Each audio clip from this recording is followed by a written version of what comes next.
Aleluia. E o tema da mensagem de hoje é uma nova estação.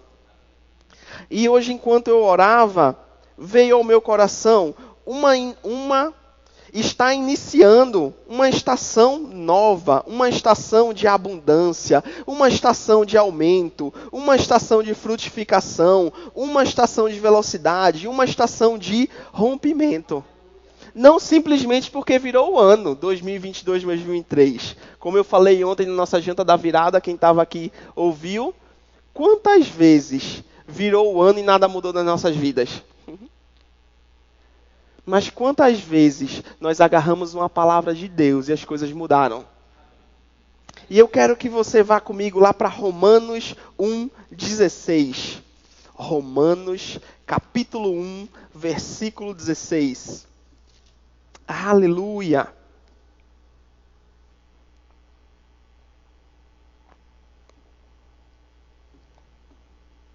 Romanos 1:16 vai dizer assim: porquanto não me envergonho do evangelho, porque é o poder de Deus para a salvação de todo aquele que nele crê, primeiro do judeu, assim também como grego. Repete comigo: não me envergonho do evangelho, porque é o poder de Deus para a salvação de todo aquele que crê. Essa salvação, essa palavra salvação no original não fala, entre aspas, entenda, só de ir para o céu, mas fala de cura, de preservação, de libertação. O evangelho é o poder de Deus, queridos. O evangelho não é uma religião morta, uma religião fria, um clube onde a gente vem aos domingos, às quintas e nada muda. O evangelho é poder de Deus. Amém. E eu quero inspirar você essa noite a não desprezar o poder de Deus. Que a Bíblia fala, como vimos domingo passado, que uma das características dos últimos dias seriam pessoas que tinham uma aparência de piedade, até parece que é crente, mas que negavam o poder de Deus. Nós não negamos o poder de Deus. O poder de Deus é real. Amém. E vamos comigo para Lucas 5:18. Lucas 5:18. Aleluia. O evangelho é o poder de Deus para a salvação. É o poder de Deus para a libertação. Lucas 5:12. Lucas 5:12. Estando Jesus em uma das cidades, eis que um homem coberto de lepra veio em sua direção. Assim que contemplou a Jesus, ajoelhou-se e, colocando o rosto rente ao chão, suplicou-lhe: Senhor, se for da tua vontade, eu sei que podes me purificar. Jesus estendeu a mão, tocou nele e proferiu: quero ser purificado. E no mesmo instante, a lepra se retirou daquele homem. Qual era a questão daquele homem? Ele sabia que Deus podia curar, mas ele não sabia se Deus queria. Não sabia se Jesus queria. E Jesus diz: quero. A fé nos faz ter acesso ao poder de Deus. A Bíblia diz por 3 vezes que o justo, ele vive pela fé. Se duvidarmos, não tem como poder se manifestar. Jesus, ele tinha todo o poder para curar. Mas aquele homem tinha uma dúvida. E Jesus disse naquele momento: eu quero. Amém. Vamos agora, passa algumas folhas, Lucas 8:40. Lucas 8:40, estamos falando do poder de Deus. Eu comecei falando que é iniciada uma nova estação, uma estação de abundância, de aumento, de frutificação, velocidade e rompimento. Por quê? Porque o poder de Deus está disponível para nossas vidas. Onde o poder de Deus age, as coisas mudam. Amém? Lucas 8:40.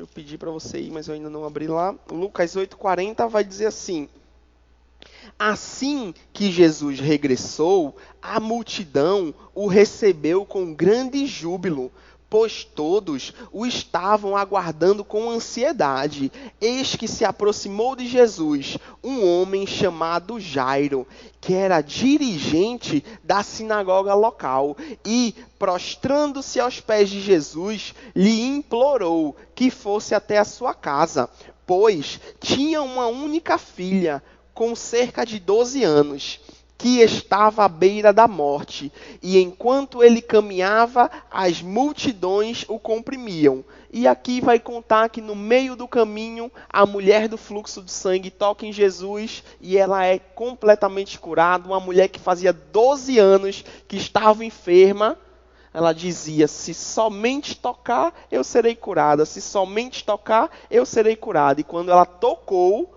crendo no poder de Deus, ela foi curada. E continuando, no versículo 49, diz assim: falando ele ainda, quando chegou uma pessoa da casa do dirigente da sinagoga, informando: tua filha já está morta, não adianta mais incomodar o mestre. Ao ouvir tais notícias, Jesus declarou: não temas, tão somente crê e ela será salva. E eu quero abrir um parêntese aqui. Aquele homem, ele estava crendo no poder de Deus. Ele estava crendo que sua filha não morreria. Só que mesmo ele crendo que sua filha não morreria, a filha dele morreu. Quantas vezes nos encontramos em situações que estamos crendo para algo acontecer e aquilo não acontece? E temos que aprender com esse homem. Mesmo que as coisas não aconteçam como a gente desejava, não podemos deixar de crer em Deus. Nossa confiança deve estar firmada nele. E Jesus diz: não temas ou não tenha medo, creia somente. No versículo 51, continuando, diz: assim que chegou à casa de Jairo, não permitiu que ninguém entrasse com ele, a não ser Pedro, João, Tiago, bem como o pai e a mãe da menina. Enquanto isso, grande comoção atingiu a multidão, e todos choravam e se lamentavam por ela. Diante disso, Jesus os encorajou: não pranteeis, ela não está morta, mas dorme. E muitos zombavam dele, pois tinha certeza de que ela estava morta. Entretanto, ele a tomou pela mão e em voz alta ordenou à menina: levanta-te. E imediatamente o espírito dela retornou, e no mesmo momento ela se levantou, e ele mandou que lhe dessem algo para comer. Os pais da menina ficaram maravilhados. Contudo, Jesus não lhes ordenou que não contassem a ninguém o que se passara ali. As pessoas da família estavam duvidando, mas aquele homem e aquela mulher decidiram crer. Em Mateus ou em Marcos, não lembro agora necessariamente, mas contando essa mesma passagem, Jesus manda eles tirarem da casa todo mundo e só ficar Jesus, os discípulos e os pais. Por quê? Porque quem não está crendo em Deus não é para ficar junto com você na sua casa. A Bíblia nos diz que nós não vamos sair desse mundo, nós vamos estar dentro do mundo. Nós vamos ter contato com pessoas que não creem em Deus e não tem problema nenhum nisso. Mas a nossa casa é o nosso refúgio, é o nosso lugar de segurança. A nossa casa, nós não devemos estar tendo muito tempo com quem não crê. Sabe por quê? Lá no Nordeste tem um ditado que diz assim: quem anda com porco, farelo come. Aí, mas isso é um ditado popular. Sim, Salmos 1 diz o quê? Não se assente na roda dos escarnecedores. Queremos ter um ano maravilhoso? Queremos ter um ano onde o poder de Deus está se manifestando? Quem temos levado para nossa casa? Pessoas que só fazem reclamar?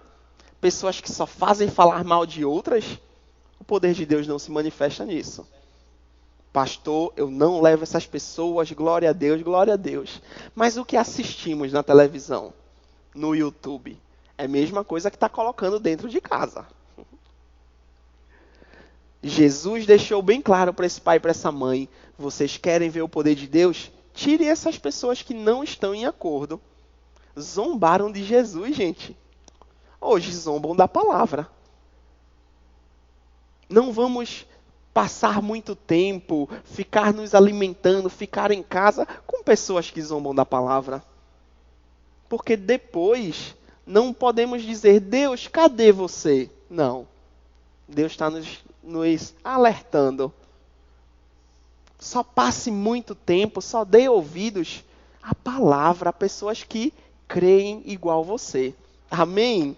Aleluia! Vamos pular mais um pouco. Lucas 11:1. Estamos vendo o poder de Deus. O poder de Deus para curar. O poder de Deus para ressuscitar dos mortos. E Lucas 11:1.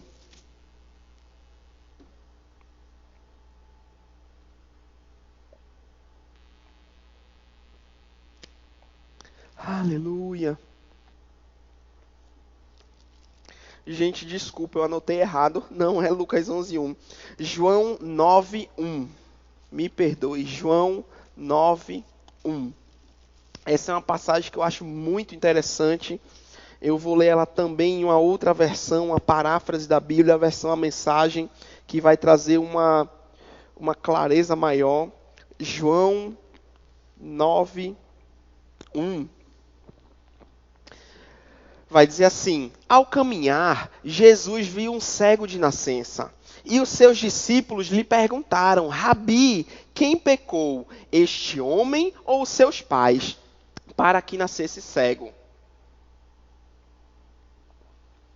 Jesus lhe respondeu: nem ele pecou, nem os seus pais, mas foi para que as obras de Deus fossem reveladas na vida dele. Aí algumas pessoas pegam esse texto e dizem o seguinte: se eu estou passando por alguma doença, então eu tenho que ficar com a doença, porque é para a glória de Deus. Só que não é interessante que Jesus disse isso e curou? A versão A Mensagem, ele traz uma clareza maior, vai dizer assim, ó: caminhando pela rua, Jesus viu um homem cego de nascença. Seus discípulos perguntaram: Rabi, quem pecou, este homem ou seus pais, para que ele nascesse cego? Jesus disse: vocês estão fazendo a pergunta errada, procurando a quem culpar. Não há nenhuma relação de causa e efeito aqui. Em vez disso, olhem para o que Deus pode fazer. Jesus estava dizendo: para de ficar perguntando quem pecou, culpa de quem. Ei, a doença é culpa do diabo. Em vez de ficar perguntando culpa de quem, tentando culpar alguém, foque no poder de Deus, no que Deus pode fazer. Jesus Cristo é o mesmo ontem, hoje e eternamente. Salmos vai dizer: ele enviou a sua palavra e os curou, e os livrou do que era mortal. Aquele exemplo que quem está há mais tempo aqui já ouviu: pandemia, auge da pandemia. Uma pessoa veio conversar comigo pedindo oração pelo cunhado, que estava doente, entubado em Santa Catarina, com 95% do pulmão comprometido. Pastor, o senhor ora? Oro. E eu citei esse texto, Salmos 107:20, disse: quando você puder, fale desse texto com essa pessoa. E oramos, a pessoa foi embora. Na outra semana ela voltou: pastor, fizemos uma chamada de vídeo com ele. Na verdade, uma mulher estava segurando, porque ele entubado não estava respondendo nada. E eles oraram e falaram desse texto. Ele enviou a sua palavra e os curou, e os livrou do que era mortal. Você deve lembrar quando uma pessoa estava entubada, com Covid, com 95%, e disse que, ela me contando: pastor, no outro dia, de 95% foi para 90%, foi para 80%, foi para 70%, e ele saiu da UTI. Porque eles não focaram na doença, no problema, mas em Deus que pode curar. E falaram, oraram a palavra, e hoje esse homem está vivo, entubado com 95% do pulmão comprometido. Mas tinha aqueles que estavam em volta orando e crendo na palavra. O poder de Deus está disponível, amém? Vamos ver mais um pouco? Marcos 35, 41. Eu quero que você saia aqui abastecido de versículos que falam sobre o poder de Deus, para que dúvida não fique mais na sua mente, não fique mais na minha mente, e creiamos completamente na palavra, amém? Marcos 4:35.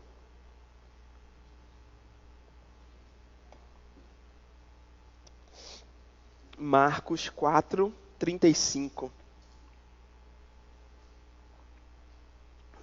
Vai dizer assim: naquele mesmo dia, ao cair da tarde, pediu aos seus discípulos: passemos para outra margem. Eles então, despedindo-se da multidão, o levaram no barco, assim como estava, e outros barcos o seguiam. Aconteceu que, levantando-se um tremendo vendaval, e as grandes ondas se jogavam para dentro do barco, de maneira que este foi se enchendo de água. Jesus estava na polpa, dormindo com a cabeça sobre um travesseiro. Os discípulos o despertaram, suplicando: Mestre, não te importa que pereçamos? Então ele se levantou, repreendeu o vento e ordenou ao mar: aquieta-te, silencia-te. E logo o vento serenou, e houve completa bonança. E indagou aos seus discípulos: por que sois covardes? Ainda não tendes fé? Jesus disse: ei, vocês vão passar para outra margem, nós vamos passar para outra margem. Só que quando veio o problema, eles duvidaram, tiveram medo. E Jesus estava fazendo o quê? Dormindo, descansando. E quando Jesus repreende a tempestade, ele repreende também os discípulos. Por quê? Porque os discípulos que eram para ter tido aquela atitude. Eles já estavam andando com Jesus. Eles já deviam ter aprendido com Jesus que diante de um problema, nós devemos clamar a Jesus. Nós podemos sim clamar a Jesus, queridos.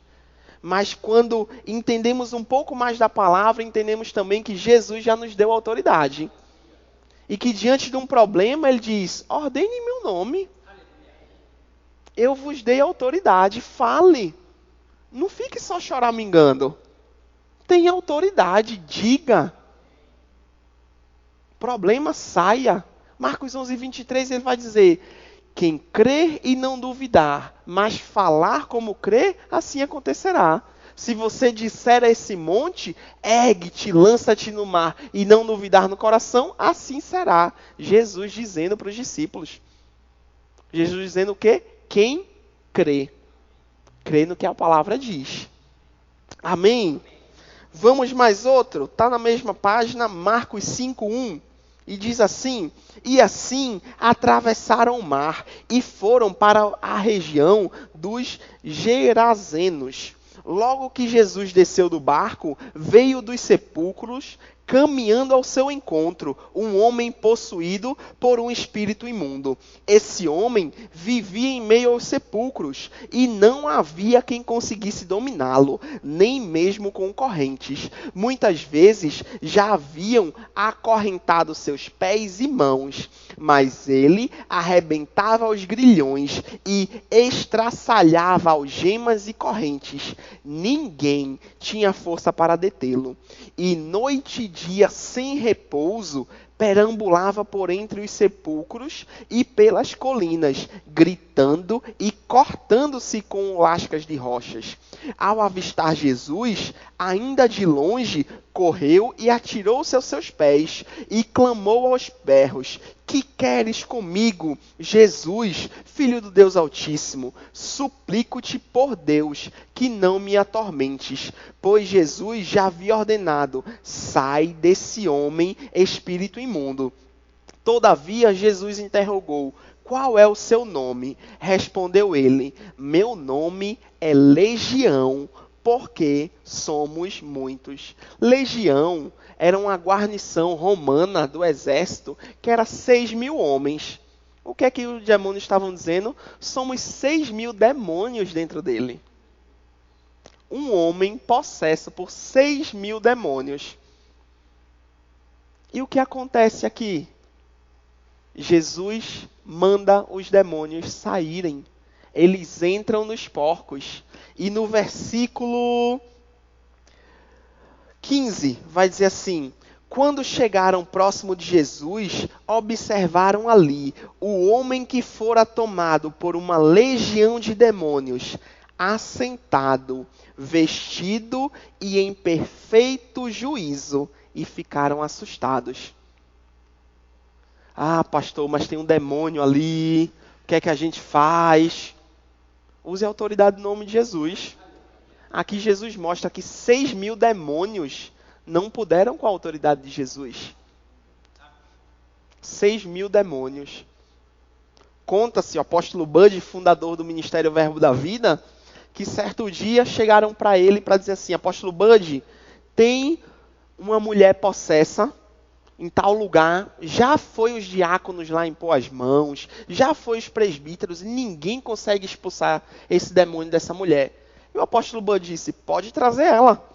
E estava um outro rapaz com o apóstolo Bud, hoje apóstolo Guto, e disse que Guto pensou: pronto, vai vir uma mulher com demônio, vamos aproveitar agora, já vamos orar, consagrar, aleluia, Jesus. Quando olhou, apóstolo Bud estava cortando a unha.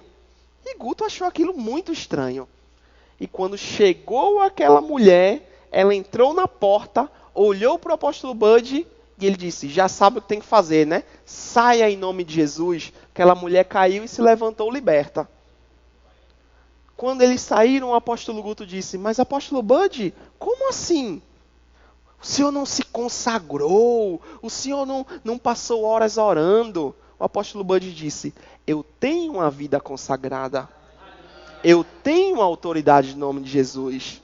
Eu não sou consagrado a Deus em momentos.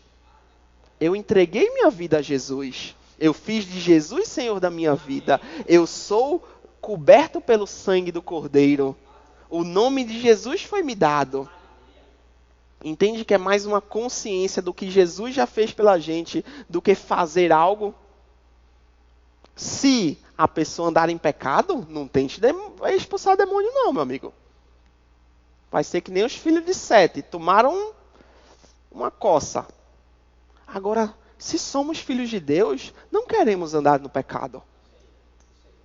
Se pecarmos, como João disse, peça perdão a Deus. E Ele lhe purifica. E não volte a fazer. Mas, gente, tem um poder de Deus disponível para cada um de nós. E não podemos ser como as pessoas dos últimos dias, que aparentam ter piedade, mas que não creem no poder. Nós somos aqueles que cremos no poder de Deus. Amém? Vamos para Lucas 10. Aleluia. Lucas 10. Aleluia. Lucas 10, 19. Olha o que Jesus diz aqui para mim e para você.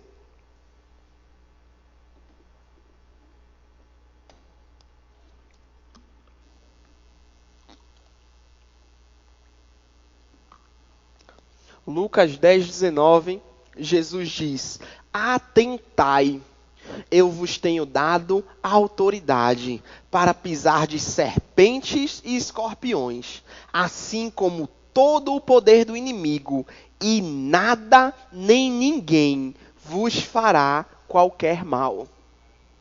Minha pergunta que não precisa responder: Jesus pode mentir? E por quê? Alguns, não os que estão aqui, têm tanto medo de que possa acontecer algo mal, de que o diabo se levante. Eu vos dei autoridade, o próprio Jesus falou. Nós temos autoridade, queridos, no nome de Jesus. Não é na nossa força. Não é porque tem um título, porque é pastor, porque é evangelista, profeta, sumo apóstolo. Não, é porque é filho de Deus. E entende, eu tenho o nome de Jesus, foi dado à igreja, o nome que está acima de todo nome. E ao nome de Jesus todo joelho se dobrará. Aleluia! Vamos ver mais um pouco. Atos 8, 26. Vamos lá, Atos 8, 26. O cristão, ele crê na palavra de Deus, ele crê que a palavra de Deus é a verdade, ele crê que a palavra de Deus está acima de qualquer coisa. Amém? Aleluia! Filipe, um dos primeiros diáconos da igreja, um homem cheio do Espírito Santo, no versículo 26 diz assim: Então um anjo do Senhor falou a Filipe e lhe ordenou: Apronta-te e vai em direção ao sul, pelo caminho do deserto que desce de Jerusalém a Gaza. Ao que ele se levantou e partiu. No caminho, encontrou um eunuco etíope, alto oficial, administrador de todos os tesouros de Cadence, rainha dos egípcios. Esse homem viera a Jerusalém para adorar a Deus e, retornando para casa, sentado em sua carruagem, ia lendo o livro do profeta Isaías. E aconteceu que o Espírito disse a Filipe: aproxima-te e acompanha essa carruagem. Então Filipe correu para a carruagem, ouviu o homem lendo o livro do profeta Isaías e lhe perguntou: compreendes o que está lendo? Ao que ele replicou: como poderei compreender, a não ser que alguém me explique? E Filipe pediu que subisse e se sentasse ao seu Filipe pediu que subisse e se assentasse ao seu lado. O que acontece aqui? Ele prega Jesus, aquele homem é batizado nas águas naquele momento. E no versículo 39 vai dizer assim: quando estava saindo das águas, o Espírito do Senhor, de repente, arrebatou Filipe. O eunuco não o viu mais. Contudo, pleno de alegria, seguiu seu caminho. Entretanto, Filipe apareceu em Azoto e, indo para Cesareia, pregava o evangelho em todas as cidades pelas quais passavam. Filipe não era um dos 12 que estavam com Jesus. Não era um dos apóstolos. Quando Jesus subiu aos céus, a igreja de Jerusalém, os cristãos tinham a igreja, e aquela igreja começou a crescer, crescer e crescer. E foi levantado dentro da igreja diáconos para ajudar na distribuição de alimentos. Na distribuição de cestas básicas, seria hoje. E Filipe foi um desses diáconos que entregava a cesta básica para as viúvas. Só que Filipe fazia algo para Deus. E chegou a tal ponto de ele começar não só a entregar cestas básicas, mas ir pregar, maravilhas acontecerem, curas acontecerem. A tal ponto que ele chegou a ser arrebatado, queridos. Arrebatados é tirado de um lugar e colocado em outro. O poder de Deus agindo sobrenaturalmente. Ai, pastor, não acredito nisso. Isso está mais para coisa da Marvel, de Hollywood. Queridos, isso está na Bíblia. Aconteceu. É o poder de Deus. O poder de Deus para curar. O poder de Deus para livrar. O poder de Deus para fazer coisas extraordinárias. Não para Filipe se achar, porque ele saiu de um lugar, apareceu no outro, e quando chegou nesse outro lugar, ele estava pregando o evangelho. Aleluia! Vamos ver mais um pouco do poder de Deus. Já estamos finalizando. Atos 12, 5. Atos 12, 5.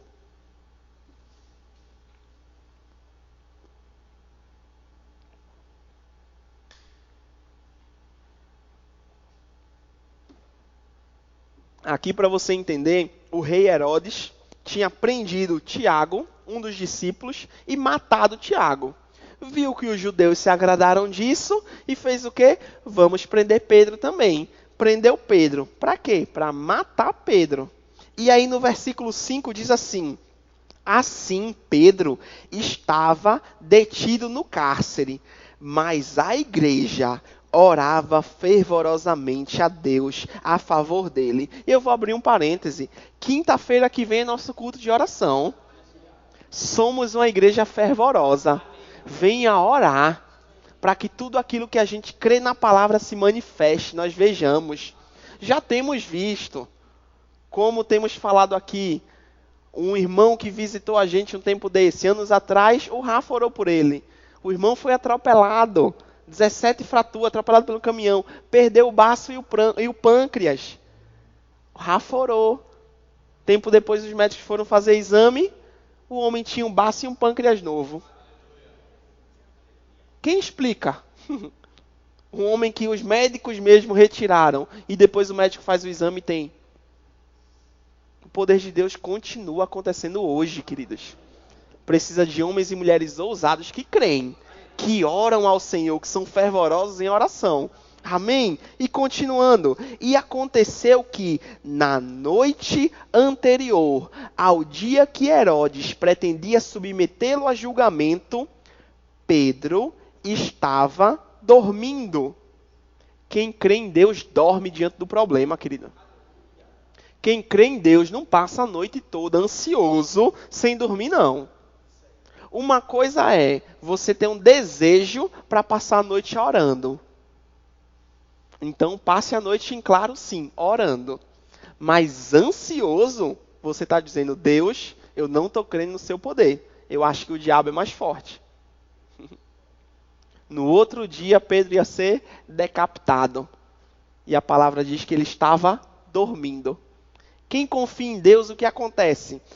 Estava dormindo entre dois soldados, com algemas presas a duas correntes, e as sentinelas guardavam o cárcere diante da porta. Subitamente surgiu um anjo do Senhor, e sua luz resplandeceu na prisão. Então o anjo tocou o lado de Pedro e o fez acordar, ordenando: levanta-te depressa. E em seguida as algemas caíram dos punhos de Pedro. E o anjo continuou a orientá-lo: veste a tua roupa e calça as sandálias. E Pedro assim o fez. E disse-lhes ainda o anjo: põe a tua capa e segue-me. Ao sair, Pedro o seguiu, mesmo sem saber o que estava acontecendo por meio do anjo, se era de fato real, pois lhe parecia uma visão. Todavia, passando a primeira e a segunda sentinela, e chegando ao portão de ferro que dava acesso à cidade, este se abriu por si mesmo para eles, e passaram. Tendo saído, caminhava ao longo da rua, e de repente o anjo se afastou dele. Foi quando Pedro caiu em si e disse: agora entendo, sem qualquer sombra de dúvida, que o Senhor enviou o seu anjo e me libertou das mãos de Herodes e de tudo o que o povo judeu tramava contra mim. Pedro foi liberto sobrenaturalmente. Tinha soldados em volta dele, algemados a ele. E as cadeias se abriram. Sabe aquelas portas eletrônicas de shopping que você entra e abre? Pois aqui já aconteceu. A porta se abriu e eles passaram. Porque Pedro estava confiando em Deus. Independente se ia morrer ou não, a confiança tem que estar em Deus. Independente se vai acontecer ou não, nossa confiança tem que estar em Deus, queridos. Se somos crentes, se confessamos Jesus como Senhor da nossa vida, a nossa confiança tem que estar em Deus. Pastor, é tão difícil quando o problema aparece. É difícil se ficarmos deitados e pensando no problema, pensando no problema, pensando no problema, pensando no problema. A Bíblia vai dizer: pare de ficar na inutilidade dos seus próprios pensamentos. Renove os seus pensamentos. Está cheio de problema? Ache um versículo da palavra que fala sobre aquilo. Vai se deitar, a mente está querendo ficar agitada. Começa a declarar a palavra. Salmos 4:8. Perdão, já ia dizer o Salmo 107 de novo. Salmos 4:8. Em paz me deito e logo adormeço, pois só tu, meu Deus, me fazes ver em segurança. Experimente estar ansioso, deitar e começar. Em paz me deito e logo adormeço, pois só tu, meu Deus, me fazes ver em segurança. Em paz me deito e logo adormeço, pois só tu, meu Deus, me fazes ver em segurança. Se você não vai dormir, você está declarando a palavra de Deus. Agora, se ficar só pensando, tem aquela conta, Jesus, e agora? E aquele negócio, Jesus, e agora? E aquele problema, Jesus, e agora? Vai passar a noite em claro. Não vai mudar nada. No outro dia vai acordar um bagaço. E aí é que a mente não funciona direito mesmo para ter alguma ideia. Precisamos aprender a confiar em Deus. Amém. Atos 16. Atos 16, 25. Aleluia. Atos 16, 25. Aqui Paulo e Silas foram presos. E a Bíblia vai dizer, por volta... Não, vou ler um pouco antes para a gente entender o contexto. Versículo 22 vai dizer assim, então uma multidão unânime os atacou. Atacou quem? Paulo e Silas. Então uma multidão unânime os atacou e os magistrados, rasgando-lhes as roupas, ordenaram que fossem açoitados com varas. Entenda, essas varas não é aquela varinha que a gente pega para disciplinar o filho não, tá? Eram varas enormes que eles davam para quebrar ossos. E aqui diz, ordenaram que fossem açoitados com varas. Depois de tê-los espancado muito, os jogaram na prisão, recomendando ao carcereiro que os vigiassem com toda a atenção. Havendo recebido tais ordens expressas, ele os lançou no cárcere interior e lhes prendeu os pés no tronco. A prisão nessa época era um buraco no chão da terra. E tinha vários andares. E no último andar é onde Paulo e Silas estavam presos pelos pés depois de terem apanhado muito. Os historiadores contam que nessa parte do cárcere passava esgoto, rato, fezes. E eles estavam lá. Por ter pregado a palavra de Deus, apanharam muito e estavam com os pés presos. E aí no versículo 25 diz, por volta da meia-noite, Paulo e Silas estavam orando e entoando hinos de louvor a Deus, enquanto os demais presos os ouviam. De repente, aconteceu um terremoto tão violento que os alicerces da prisão foram abalados. No mesmo momento, todas as portas se abriram e as correntes que prendiam a todos se soltaram. Alguns podem dizer, mas Deus, cadê o Senhor que eu não vejo agir? Cadê aquelas coisas que a gente lê na Bíblia que não vemos acontecendo? Será que o Senhor não faz as mesmas coisas? Minha pergunta, diante dos problemas mais difíceis, estamos orando e entoando cânticos de louvor ou estamos murmurando? Porque aqui a Bíblia deixa bem claro, orando e entoando cânticos. Por quê? Porque é muito fácil ter uma maquiagem de crente. Fazer as coisas parecendo que é de crente, mas sem ser. É muito fácil, diante de uma pressão, eu estar orando, murmurando. Orando, reclamando. Achando que estou o máximo falando com Deus, mas só estou reclamando. Deus você não fez, Deus isso, Deus aquilo outro, Deus aquilo outro. Aí alguém pergunta, você orou? Sim, orei, estava orando. Estava reclamando, xingando, botando Deus na parede. Aqui esses homens e mulheres, esses dois homens apanharam muito, presos pelos pés e orando e cantando a Deus, queridos. Por isso experimentaram de milagre. Você quer experimentar de milagre? Que da nossa boca saia cânticos a Deus. Saia da sua bondade, da sua misericórdia, de como Ele é bom, de como Ele é fiel, do Deus que não muda, um Deus que fez no passado e continua a fazer hoje. Aleluia! Aleluia! Não precisa abrir para a gente finalizar. 1 Pedro 5,5 vai dizer assim, Deus se opõe aos orgulhosos, mas concede graça aos humildes. Caio, tu pode subindo para a gente cantar aquela música? Deus se opõe ao orgulhoso. Quem é orgulhoso? Quem rejeita a palavra de Deus. Se você rejeitar a palavra de Deus, a Bíblia está dizendo que Deus se opõe a você. O que é ter Deus contra? A gente costuma dizer, né? Falar aquele texto verdadeiro. Se Deus é por nós, quem será contra nós? É bíblico, é fato. Agora eu te digo, se Deus se opõe a você, quem pode fazer eu e você crescer, avançar? Ninguém. Mas Deus só se opõe a quem? A quem é orgulhoso. E orgulhoso nada mais é do que aquela pessoa que se acha acima. Que se acha acima da palavra. Eu dei vários textos para você hoje, mostrando na Bíblia que o poder de Deus é real. Que nós não venhamos ser orgulhosos, mas humildes. E a palavra diz que quem é humilde, que aquele que acolhe, Deus concede graça. Deus dá o favor, Deus dá a habilidade. Que esse 2023 não seja um ano onde vamos ficar reclamando, murmurando, não aconteceu isso, olha isso. Mas onde vamos dizer, o teu poder é real, Deus.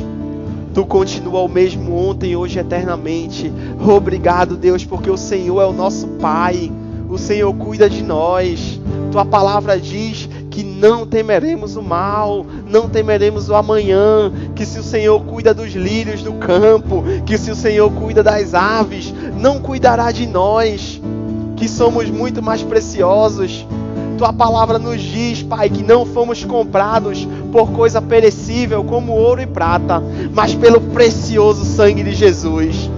Aleluia!